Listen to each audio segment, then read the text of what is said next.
కొణిదెల పవన్ కళ్యాణ్ అమ్మ కడుపున ఆఖరివాడిగా పుట్టిన అందరికీ మంచి చేయాలి, మేలు జరగాలి అనే విషయంలో ముందువాడుగా ఉంటాడు.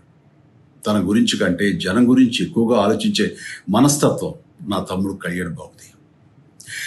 ఎవరైనా అధికారంలోకి వచ్చాక ప్రజలకు ఏదైనా చేయాలనుకుంటారు.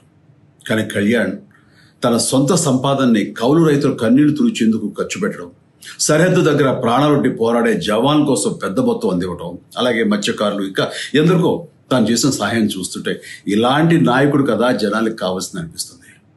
ఒక రకంగా చెప్పాలంటే సినిమాలోకి తను బలవంతంగా వచ్చాడు, రాజకీయాల్లో మాత్రం ఇష్టంతోనే వచ్చాడు.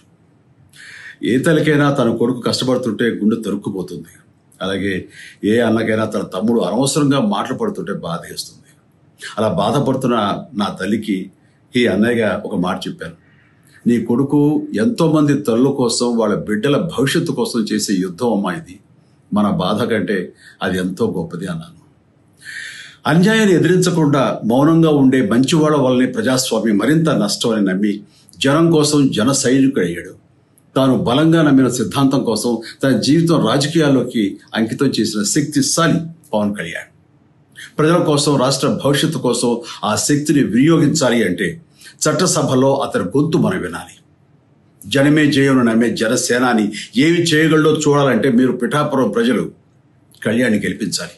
మీకు సేవకుడుగా, సైనికుడుగా అండగా నిలబడతాడు. మీకోసం ఏమైనా సరే కలబడతాడు. మీ కళ నిజం చేస్తాడు. పిఠాపురం వాస్తవ్యులకు మీ చిరంజీవి విన్నపం, గాజు గ్లాసు గుర్తుకి మీ ఓటు వేసి పవన్ కళ్యాణ్ని గెలిపించండి. జై Hind. For more videos like this, subscribe Big TV channel.